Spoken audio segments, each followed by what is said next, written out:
ज्ञान नाम परम गति विराज्यम परम भागम संतोषम परंदरम नाम तजे निरंतरम सो योगी नमो नमस्ते सस्वरूपे अल्पखंडाय नमस्ते नमस्कारं सेयते ब्रह्मानंदं परम सुंदरं केवलं ज्ञानमूर्तिं द्वंद्वातीतं वदं सुदर्शनं तत्पादिलक्ष्यं पुण्यकर्मठं सर्वशास्त्रभूतं भावातीतं निर्गुणरहितं सद्गुरुतं नमामि चैतन्यं शासनं व्योमातीतं निजनं नादबिन्दुफलातीतं तस्मै मंगलम गुरु शब्द रूपनाम मंगलम शब्दार शब्दाधार शब्द निवास दयाल सतगुरुदयाल की अमृत में वाणी पाना द्वारा पान करो।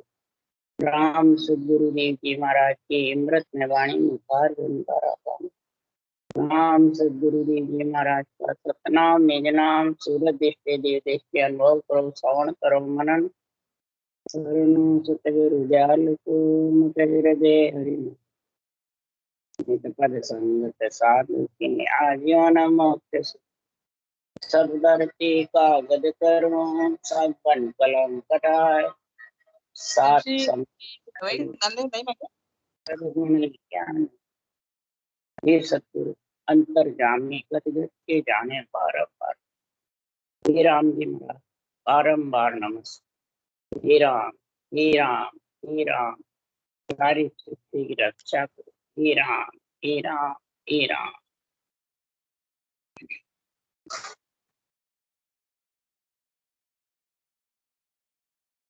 थे सौदागरी ग्रंथ चालू है।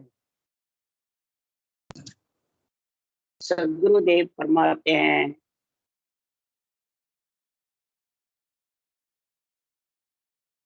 सृजनहार परमात्मा के अनबे ज्ञान के पराक्रम से सदगुरुदेव समझा रहे हैं इस संसार में नर नारी के भरत खंड में देही व्यापार करने को आती है। इस नरदेही का व्यापार सब जगह खाया जाता है। तीन लोक में माता पिता के देश में भी इस नरदेही का व्यापार मिलता है और चौथे लोक में पति के देश में ही इस आत्मा को चौथे लोक का व्यापार इसी नरदेही से। अब कौन सा व्यापार करना है वो सोचो समझो विचारो कि नरदेही तो भरतखंड में आ गई परंतु संसार में सकाम भाव से रहेगा तो तीन लोग माता पिता का आत्मा को गुण होगा और वो कन्या रहेगी और निष्काम भाव से जो केवल्य पद की भक्ति का गुण प्रकट सौदा करेगा व्यापार करेगा ऐसा केवल ज्ञान धारण करेगा तो आत्मा कन्या स्त्री होकर के नेंच रूपे पति के साथ चौथे लोक के महाराज फरमाते हैं रानी बन जाए चौथे लोक के मालक ने। इसलिए सुखराम जी महाराज कह रहे हैं कि अजर लोक सो में चले आया विपर के घर जामा पाए विपर के सब करो नहीं कोई आबिद जान लखे नर मोही।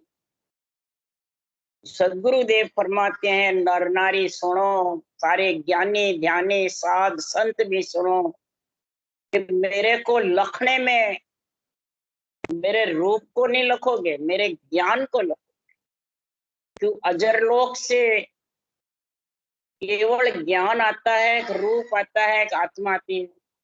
ये सोचो समझो विचारो अजर लोक सु मैं चल आया मैं कौन ज्ञान या शरीर रूप से आत्मा रूप से नहीं बोल रहे हैं सुखराम केवल पद से अजर लोक केवल पद से नियंचर आता है। ये सत्य केवल ज्ञान के पराक्रम से ही नियंचर आता है। तो अजर लोक सु मैं चल आया विपर के घर जामा ब्राह्मण के घर में मेरा शरीर वह ब्रह्मा जी का पुत्र कहलाया।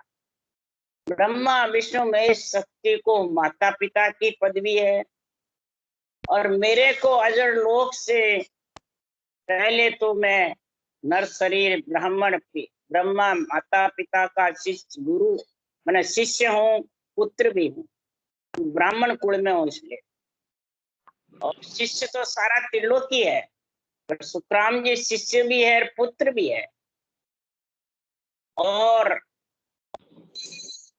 जब हंसों कारण दे धरे ले साहिब को, सृजनहार ने साहिब का अवतार यानी शुद्ध चेतन साक्षात ब्रह्म उतर करके और इस हंसवर्ती आत्मा को पति का संग कराने के लिए मेरे को भेजा। इसलिए सुखराम जी महाराज कह रहे हैं कि विप्र किसब करो नहीं कोई। ब्राह्मणों का किसब क्या है कि जन्मे मरे शादी हुए सब कर्म कांड का ज्ञान करा। नर नारी के शादी कराने का काम भी ब्राह्मण करता है, जन्मने का नाम भी ब्राह्मण ही निकालता है, और मरने की सारा महाराज फरमाते हैं विधि क्रिया ब्राह्मण ही करा। तो ये मैं किसब नहीं कर रहा हूं, मेरे को सृजनहार ने आत्मा को परमात्मा में पति का संग करा करा कर नियंचर रूपे पति का संग करा करा करके और मुल्क की रानी बनाने का उद्देश्य किया। आप विद जान लखे नरम, ये विधि जो इस अनबे वाणी में लिखी है उसको कोई समझ करके धारण करेगा, वही यानी इस विधि को धारण करेगा, वो मुल्क की रानी बन जाएगी। तीन लोक में रानी नहीं बन सकती, तीन लोक में तो पुत्री रहेगी और वहां रानी बनेगी चौथी, यानी उसमें एक मेक हो जाएगी। पति पत्नी का एक मेक शरीर होता है, वैसे आत्मा परमात्मा रूप बने, और माता पिता से पुत्र पुत्री अलग, एक में एक नियम। इसलिए सुखराम जी महाराज कह रहे हैं अनबे के परवानगी देने सिरजनहार, सो सतगुरु सुखराम के तिरबो वाकीला। सुखराम जी ने ये नहीं कहा मेरे लाड़ तिरंगे, ये परवानगी देकर भेजा अनबे ज्ञान। अनबे ज्ञान भी आत्मा अवतार लेते ही शुद्ध चेतन वाणी भी लिखने लग गए और शब्द भी पीठ में धाने लग गया। दोनों चीज तीनों साथ आई, आत्म चेतन चेतन अनबे वाणी का ज्ञान और नियंत्रण, तीनों एक साथ आए। और तीनों आने से ही तीन लोक से अलग का चौथे लोक का ज्ञान सुखराम जी कत रहे हैं कि संसार में पदवी उना को छाड़, 10वें द्वार शब्द धुन गाजे, पदवी सतगुरु पदवी उना को ही छाड़, उनको नहीं उना को। 10वें द्वार एक मात्रा में ही रात दिन का फर्क आता है। 10वें द्वार शब्द धुन गाजे, अब उस जिसके गर्जना कर रही है नर नारी के उसको सदगुरु पदवी है कि वो धुन को सदगुरु पदवी, धुन उस देश में आत्मा को मिलाएगी या शरीर मिलाएगी। इसलिए सुखराम जी महाराज कह रहे हैं सतगुरु पदवी उना कोई, जो धुन गर्जना कर रही है 10वें द्वार में, एक 10वें द्वार ब्रह्मांड है और एक 10वें द्वार माय जन्म, उसमें केवल पद में जाकर के विराजमान हो जावे, नियंचर निज नाम में मिल जावे आत्मा सूरत तेरा शुद्धि बुद्धि से अलग, वो माय जाके विराज, वो केवल पद आनंद पद में आत्मा मिलेगी। इसलिए मैं इसी मिलाने के लिए मैं व्यापारी ज्ञान का और विनज नहीं कोई, जे तुम चाहो मोक्ष को तो ज्ञान विनज लो जो, ज्ञान मिनज लो जो ये कसर राखो मत कोई, जो चावे सो ज्ञान आन बूझो मुझ भाई, सुखराम ईशा देवाल है कोई लेवनहार, अमर लोक ले जाव सू जा मैं फेर न सा। मैं ज्ञान का व्यापार है, मेरे पास में जो भी आप ज्ञान पूछो, माता पिता का, 3 लोक का वो भी है, और पति में मिलने का 4थे लोक का वो भी मेरे पास। पति में मिलने के लिए आत्मा राम से स्नेह करेगी, जब जाके वो पति के साथ नेल के साथ उस देश में मिलेगी, और माया ब्रह्म से प्रेम करेगी तो माता पिता के देश में रहेगी। माया कौन है? शरीर। ब्रह्म कौन है? आत्मा। ये 2 से प्रेम है, वो निष्पक्ष नहीं है, वो पक्ष में है, वो सकाम भाव से है, निष्काम भाव नहीं है।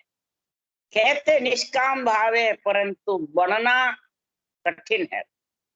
निष्काम भाव से बनना जब भी होगा कि अनभे ज्ञान को तारने की पदवी है। केवली भगवंतों को तो इसका आधार बनाया है, जो आधार के बिना ग्रंथ बन नहीं सकते। आधार अमर भी नहीं रह सकता। आधार आया, कई केवली भगवंत आए, कई चले। कई महाराज फरमाते हैं यहाँ निमित्त अवतार आए, कई नित्य अवतार आए और ज्ञान कथे, ज्ञान समझाया और चले। निमित्त अवतार रक्षा करी और चले, नित्य अवतार ज्ञान कथा और चले। अजर अमर तो रहने वाला कौन है? अणवे ज्ञान, केवल ज्ञान, ब्रह्म ज्ञान। उसके लिए सदगुरुदेव फरमाते हैं कि ये बिणज व्यापार नरदे धारण करिए तो कोई कसर मत रखो। अगर कसर रख ली, भक्ति करते हो फिर भी कसर कौन सी रखते हो? कि जब तक सकाम भाव है वो कसर है। सकाम भाव किसमें? रूप में, खुद के रूप में और सामले के रूप में, उसके अधीन है जब तक सकाम भाव है, और अपने रूप के भी अधीन नहीं और सामले के अधीन भी नहीं, यानी बंधन में नहीं है, वो निष्काम भाव। ये अंदर छिपा हुआ रहता है, सकाम भाव और निष्काम। सकाम भाव से कर्म फल लगता है और निष्काम भाव से कर्म योग, ज्ञान योग, भक्ति योग बढ़ता है। तो फल की प्राप्ति 3 लोक में जन्म कर भुगतनी पड़ती है, और निष्काम भाव से करेगा वो भुगतनी नहीं। इसलिए सदगुरुदेव फरमाते हैं ऐसा ज्ञान कोई लेने वाला है, कोई धारण करने वाले हैं, तो मैं अमर लोक में उस आत्मा को ले जाकर मुल्क की रानी बना। तो सौदागरी चल्या जीव सोदे, भरत खंड में आया, कैयक कर गया लाभ कमाई, कैयक मोड़ ठगा। नरदेह धारण भरत खंड में वही प्राणी करता है जो भरत खंड सोने की चिड़िया है। ऋषि मुनियों संतों का देश है, भारत माता है, और किसी देश को माता नहीं बताया, इसी को बताया। माता इसलिए बताया कि इससे भक्ति प्रकट होती है, आत्मा भक्ति में लीन हो सकती है। ये भरतखंड संतों का देश है, केवली भगवंतों का अवतार भरतखंड में ही हुआ। सबसे प्रथम गुण ये है, इसलिए भरतखंड में सब देव आत्माएं भरतखंड में नरदेही मांगती है, औ प्रभु मां नवतन दीजे भरत खंड के माई, केवल भक्ति करा संत सेवा और करा कछु नहीं। भरत खंड में नरदेही मांगते हैं, और खंड में नहीं मांगते। भरत खंड में इसलिए मांगते हैं कि यहाँ केवली भगवंतों का अवतार है, केवली भगवंतों का केवल ज्ञान है, और ये केवल ज्ञान ही आत्मा को मुल्क की रानी बनाता है। यानी परमात्मा पद की प्राप्ति कराता है। उनको सूझती है देवताओं, परंतु नर नारी में आए बाद में जीव बन जाता है, गर्भ में मलमूत्र खा करके और भूल जाता है, इंद्रियों के भोगों में फंस जाता है, मोह के बंधन में बंध जाता है। तो फिर वो संसार में सामाजिक नीति का कार्य करता है, कि राजनीति का कार्य करता है, राजनीति का पदवी के लिए, सामाजिक नीति का ग्रस्त चलाने के लिए, और राम नीति का कार्य परमात्मा में मिलाने। परंतु तीनों में अगर अनीति चल गई तो फिर ठिकाना ही नहीं है, ठोर ठिकाना।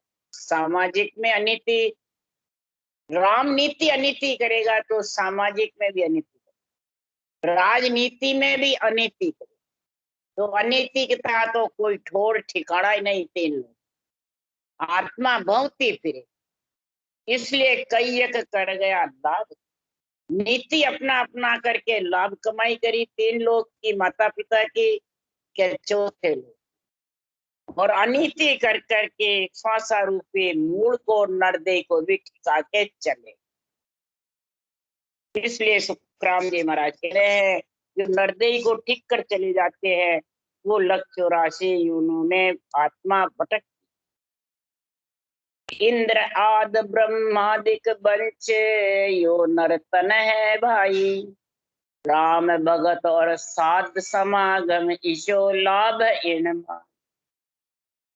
इंद्र लोक, इंद्र देवता भी, ब्रह्मा जी सृष्टि रचने वाले, वो भी नरदेही के लिए इच्छा कि नरदेही मिले और केवल्य भक्ति। क्यों कि पदवियां तो मिल जाती है, परंतु पद मिलना बहुत, तीन लोग की पदवी मिलना भी सरल है, माता पिता की पदवी भी सरल है, राजा की पदवी भी सरल है, परंतु ये गुरु पदवी, गुरु पद में मिलने की, केवल ज्ञान की, ये मिलना बहुत कठिन। और मिल गई तो उसको फिर समझना, उस देश में मिलना, लाभ कमाई कर करके और नर्तन को सफल करना। महाराज फरमाते कठिन चाल यारी नहीं आवे, ब्रह्म तेज सह्यो नहीं। ये चाल कठिन है, रटना तो सरल है, धारण करना सरल है, धारणी मुश्किल, कहना सरल है, बांचना सरल है, उपदेश देना सरल है, परंतु उसको निभाना और अंदर उतारना निष्काम भाव से वो बहुत कठिन। और जिसने उतार लिया वो ऐसे लाभ कमाई करके और भरत खंड से बरी हो, तीन लोक से बरी हो गया, और आत्मा चौथे लोक की वासी बनी। फिर जन्मना मरना मिट, नर्तन बड़ो पधारत पायो, भजन करो नर नारी, सिमरन जिशा बीसर्या सोदा, पशु संज्ञा ले धारी। नर्तन बहुत बड़ा पदार्थ है, देव दुर्लभ शरीर है, देवों से भी दुर्लभ है ये शरीर। देश पुंज की काया, जो कार्णिक काया है, जो ब्रह्म काया है, उन दोनों काया से भी ये नरदेही काया उच्च। क्यों? इसी से आत्मा तीन लोक 14 भुवन और तीनों ब्रह्म के देश लांघ करके और केवल पद आनंद पद में मिल सकती है, इसलिए ये करतार से भी ऊंची है नरदेही। अगर आत्मा इसमें परम पद की प्राप्ति कर ली तो हे नर नारी ऐसी भक्ति करो, ऐसे राम से स्नेह करो, आत्मा को राम की रचना कर करके परमात्मा में मिलाओ, ऐसा ज्ञान धारण करो।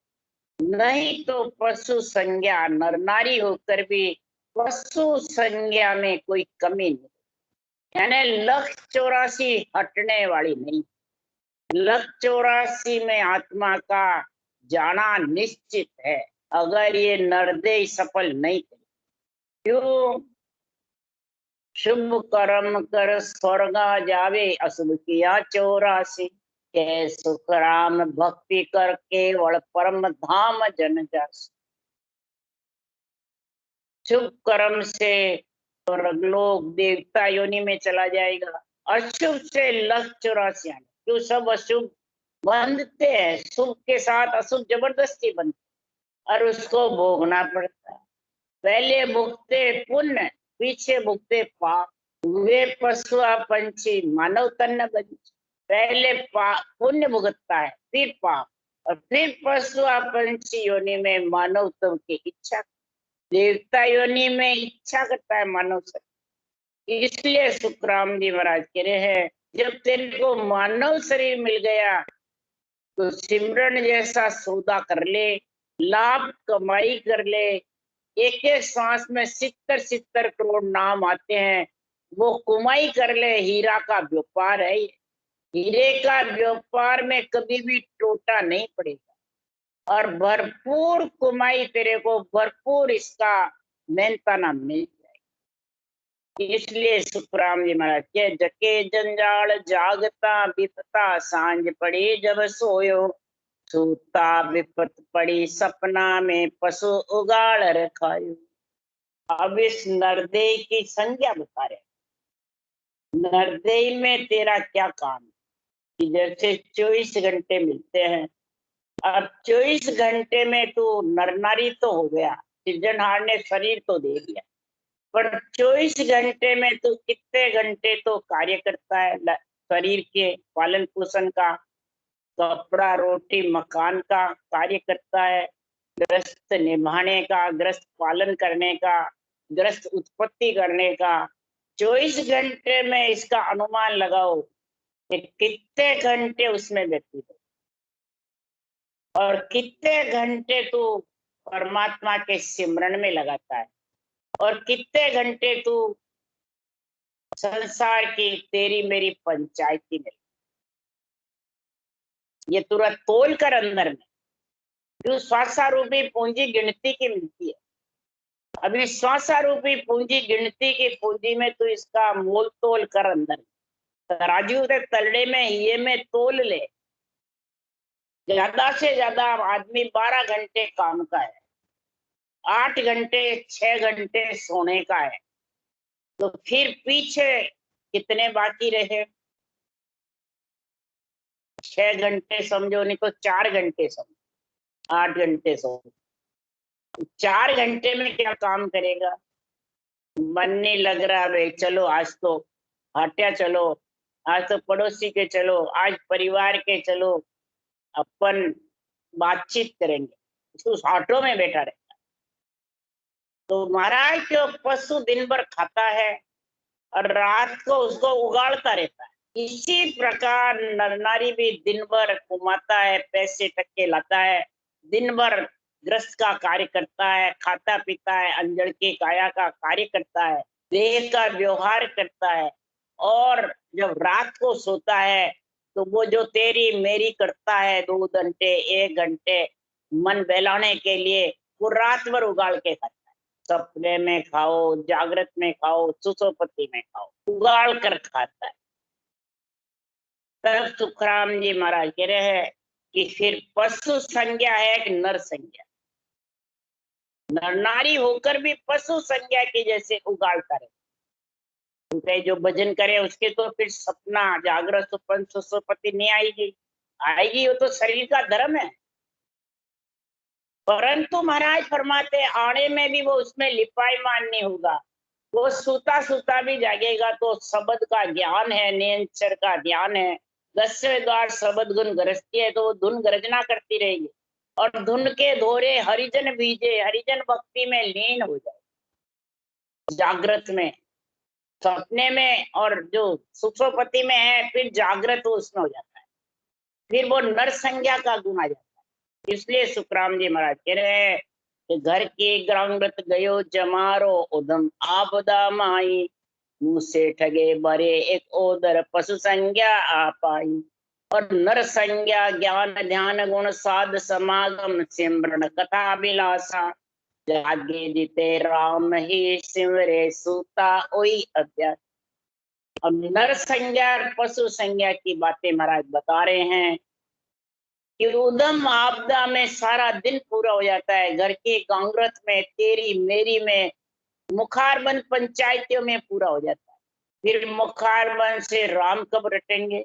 किसी को कहते हैं राम रटने की तो रट ही नहीं सकते कि वो पंचायतियों में सारा मुखारबंद और सांसा उसी में। जिसके चंचल मन बहुत है, इंद्रियां चंचल है, बहुत ही फिरती है, वो ये रटना बैठकर कर नहीं सकता। वो बहाना बनाता है, मैं धंधा करूं, मेरे को टाइम नहीं है, मैं धंधे वाला हूँ। और वाणी बाचने को और ज्ञान कथने को टाइम है और रटना को टाइम नहीं है। बोलो ऐसे मतलब ज्ञानी बनकर के ऐसी बातें। वाणी बाचने वाले की बात बता रही, रटना की बात पूछते हो कितने घंटे करते हो, तो इसके लिए तो टाइम नहीं है। तो बाचना कहाँ, बाचना तो सुनाना तो बहुत अच्छा है, पर सुनना तो वो तो फिर विचार नहीं मिलते।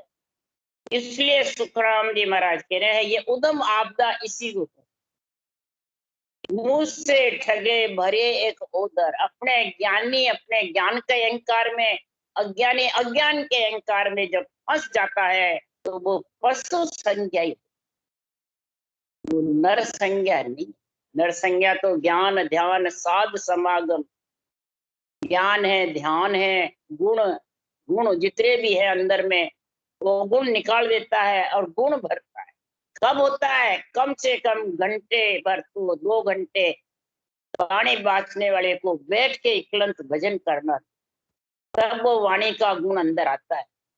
अगर बैठ के भजन नहीं कर सकता तो फिर सिर्फ मुंह बंद कर बैठा रहता है, बस समाधि में बैठे, वो थोड़ी रटना का गुण है। वो सिमरन कथा विलासा किसको कहते हैं? उसी कथा तो बाँचते हो, उसका विलास सुख लेते हो, पर सिमरन का कब लोगे? रटना चलाओ जबरदस्त। एक बार जब सभा हुई सत्संग में, मैंने कहा जितने भी बाँचने वाले गुरु बड़े हुए हैं वो सिमरन की 1 घंटे बैठ के करो, देखा सिमरन कितनी देर। तो गुरु बनने वाले तनधारी गुरु वाले कहे हम नहीं कर सकते, हमारे चेले को बैठा सकते। मैं कहा क्यों? तो कह हमारे तो थक गई रचना पूरे हो गए। तो मैं क्या फिर प्रवचन देने में कैसे चलती है रचना? रचना में नहीं चले, प्रवचन में चले।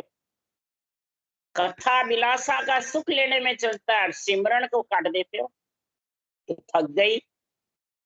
देखो कितनी बढ़िया मजे की बात है ज्ञानियों, इसलिए इसको कौन सुनने वाला समझ नहीं सकता है।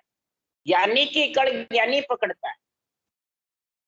मैंने कहा मैं भी चेलों को नहीं बैठाऊं, मैं भी खुद बैठूं और आप भी बैठो, परीक्षा करो किसकी रटना चाहिए। इसलिए सुखराम जी महाराज यहाँ कह रहे हैं कि माया मोह भ्रम की रजनी सूता जीव अघाई, सतगुरु बाज करी एक ऐसी राम कहो मेरा भाई। संतों की वाणी तो लाइन लाइन में लिख रही है कि राम रटना करो, सिमरण करो, सांसों सांस डोर चलाते रहो, जब तक मुख में जिव्या चाले तब लग हर हर। जब तक मुख में, सुखराम जी कह रहे जीभ चले जब तक हर हर रटना करते रहो। और इधर कहते बाँचने वाले थक गई, पूरे हो गए, तो फिर वो माया मोह भ्रम की रजनी में है, सूते हुए जीव अघाई में पड़े हुए हैं, अंधेसे में, अज्ञान पड़े में। कि सुखराम जी महाराज के ज्ञान में सदगुरु वाज कर रहे हैं, यहाँ पे वाणी चेता रही है, चेतो चेतन हो, सोवो मत। जब भी कबीर साहब ने भी कहा जागे पिया रे अब काई सो, जागे पिया रे अब काई सो, रहने गई दिन काय खो। जब अज्ञान रूपी रात्रि चली गई और ज्ञान की तेरे को समझ आ गई, ज्ञान कथने भी लग गया, और फिर तू सो रहा है, फिर रटना तेरे नहीं बन रही है। तू क्यों सो रहा है, क्या कारण? इसके लिए सुखराम जी महाराज कह रहे हैं कि दूसरों के लिए ज्ञानी ज्ञान करता है, खुद के लिए नहीं करता है। तो समझ आओ वो अज्ञानपणे में है, ज्ञान का अहंकार में फंसा। इसलिए सुखराम जी महाराज या सौदागरी ग्रंथ में बाणी बाचने वाले को, ज्ञानियों को चिता रहे कि मिन खा देह शुभ है ओसर राम भजन लिवलाओ, तो सागर का दुख है भारी जामन मरण मिटाओ। बाचने वाले का जन्म ना मरना मिटेगा, निष्काम भाव से रहेगा, पदवी छोड़ेगा और पद में मिलने का आनंद लेगा, तो सुनने वाले भी वैसे ही हो जाए। और बाचने वाले पदवी चाहते हैं, रूप की महिमा चाहते हैं, मान सम्मान चाहते हैं, जगत में बड़प्पन चाहते हैं, तो फिर तो वो सुनने वाले भी वैसे हो जाए। इसलिए महाराज फरमाते नरदेई को ओसर को गमाओ मत, नरदेई के ओसर गमा दिया। अगर राम भजन लिवबल सिमरन नहीं किया, सांस सांस की रटना, तो भव सागर में आना पड़ेगा। भव सागर कौन सा है? गर्भ रूपी नरक। और 3 लोक में आत्मा भौंकती फिरती है डॉलर हिंडे की जैसे। तो महाराज फरमाते हैं 3 लोक लारे रयारे भवसागर क्या, 3 लोक से ही बरी हो गई तो फिर गर्भ तो आने का सवाल ही नहीं। भवसागर इधर महाराज कह रहे हैं कि भवसागर का दुख भारी है, 3 लोक लांगना तो और भी आगे है, पर पहले भवसागर का दुख तो मिटो। 3 लोक का मिटेगा जब भवसागर का मिटेगा। इसलिए ये जामन मरण जब ही मिटेगा, नहीं तो 3 लोक और भवसागर में आत्मा आती रहेगी और जाती है। और सूता जन्म अमोलक बीते, जाग्या सब पिस्ताओ, जीवड़ो पड़ो जंजाला माई, सपने जन्म ठगा। अज्ञान अवस्था में आदमी सूता रहे, अज्ञानी होके भी अज्ञान में सोता है, ज्ञान कत के भी अज्ञान में सोता है। क्या? रटना नहीं करना। जो रटना करता है वो जागा हुआ है, जो रटना नहीं करता है वो सोता हुआ। ये पहचान है। रटना में लगा हुआ रहता है वो चेतन है, और जो रटना में नहीं है, सिर्फ ज्ञान करने में है, वो जीव है। वो मन के बस में है, इंद्रियों के बस में है, शरीर के बस में, इच्छा के बस में। और जो रटना करता है वो चारों के बस में नहीं है। और जो रटना करेगा चारों के बस में नहीं रहेगी, वो चेतन आत्मा चौथे लोक की महाराज फरमाते हैं प्राप्ति करेगी। वो जन्मने मरने से रहित होके पति में जाकर मुल्क की रानी बने। तो सूता जन्म अमोलक बीते, जाग्या सब पिस्ता। जागेगा कब? तो जब रटना में लीन हो जाएगा और जागेगी जब पिता ये मेरे इतने श्वासा ऐसे चले, इतनी उम्र ऐसे चली। जब चेतन होगा, जब कई ऐसे जीव थे 20-20, 30-30 साल से भजन कर रहे थे, अब रटना बंद हो जाती है, त्रिकुटी में शब्द आता है, ध्यान समाधि में लीन हो जाते हैं, सपने की जैसी समाधि आती है, और उससे आगे का ज्ञान जब नहीं रहता है तो ये वाणी जी का समझ कराने वाले मिलते नहीं है। आध्यात्मिक निर्णय का बेरंग निर्णय करते हैं और वो शरीर में बंध जाते हैं, रूप में बंध जाते हैं, गुरु चेले में बंध जाते हैं। फिर जब ये निर्णय आध्यात्मिक मिलता है और बुद्धि पे आता है, तब वो रोते हैं। अब इतने साल हमने ऐसे ही खुदी, श्वासा ऐसे ही चले, फिर पिस्ताते। तो पिस्ताने से क्या होगा? इतने साल जो चेतन में नहीं थे, आध्यात्मिक निर्णय की बुद्धि पे विवेक वैराग नहीं था, तो वो वैराग अर्थों में बंद करके और शरीर के बनते। तो फिर जीवड़ो पड़ो जंजाला, वो जंजाल में पड़ गया और सपने में भी ठगीता है। सपने समाधि को सता समाधि समझता है, ध्यान समाधि कोई सता समाधि समझता है, जड़ समाधि कोई सता समाधि। महाराज फरमाते इधर 12 वर्ष तक जड़ समाधि महावीर स्वामी को लगी त्रिकुटी तक, ये त्रिकुटी में समाधि लगी। बोलो 9 जन्म तक। 10वें जन्म में ये चेतन की समाधि है। 12 वर्ष बाद ये महावीर स्वामी की समाधि खुली, जड़ की, चेतन की, जड़ की, त्रिकुटी की, तब उनको रटना का जोर आया और फिर चेतन समाधियों के परम मोक्ष में गए महावीर। फिर 10वें जन्म में नेमनाथ और राजल परम मोक्ष में गए। ये प्रमाण सुखराम जी की वाणी में लिखा है, ये सुखराम जी ने खुद ने लिखा। इस संसार में मैं भी इसमें रह गया, रटना जब बंद हुई, कै सुखराम देश मोई, ये देश मुल्क मारो आगो, देश मुल्क तो त्रिकुटी से 13 लोग आगे, 9 स्थान आगे है, 8 मंजिल ऊपर है। और यही महाराज फरमाते कै सुखराम एक मोई सूझे, देश मुल्क मारो आगो, इन कारण आप विरह उदासी ध्यान माने लागो। विरह और उदासी आ रही है, त्रिकुटी में ध्यान में लीन हो गए जड़ समाधि में, और त्रिकुटी से आगे तो ब्रह्म समाधि ब्रह्मंड में उसका ज्ञान ही नहीं। फिर ईश्वर समाधि भवन गुफा में फिर सता समाधि है, उसकी समझ ही नहीं। तो सुखराम जी महाराज कह रहे हैं इसमें भरमी जाओगे तो सपने में ही जन्म ठगा करके और उम्र चली जाएगी और जन्मने मरने के चक्कर में आ जाओ। जब ऐसा ज्ञान अमूलक मिल गया तो फिर जन्मने मरने के चक्कर से छूटो और चेतन हो और आध्यात्मिक निर्णय को बुद्धि पे लाओ, उसी को कहते हैं चेतन होना।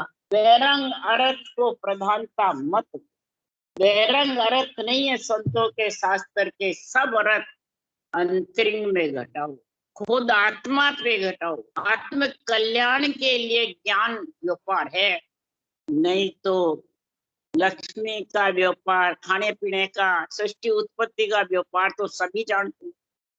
आत्मा को ज्ञान का व्यापार करना है, माता पिता का या गुरु केवल ज्ञान का, पति का। माता पिता और पति 3 प्रकार के ज्ञान है, सरगुण, निर्गुण और केवल। ये तीनों भक्तियों में समझ करके जिसको जो चाहिए वो धारण करो। माता पिता का चाहिए तो सरगुण निर्गुण करो, और केवल्य भक्ति पति की चाहिए तो केवल्य भक्ति का ज्ञान धारण करो और उस ज्ञान में अडिग रहो, तब परमात्मा की प्राप्ति होगी। राम राम राम। बोलो राम सदगुरुदेव जी महाराज ने धन्य, परम दयाल सदगुरु सुखराम जी महाराज ने धन्य, अनंत श्री सुख सम्राट सदगुरु सुखराम जी महाराज के ज्ञान सत्स्वरूप भगवान ने धन्य, केवली भगवंता ने धन्य, जीवा कारण जाज ने धन्य, मोक्ष के मालका ने धन्य, अनंत कोटि संतान ने धन्य। राम सभा से राम राम मारो, सबने राम राम राम राम राम राम सा, राम राम सा।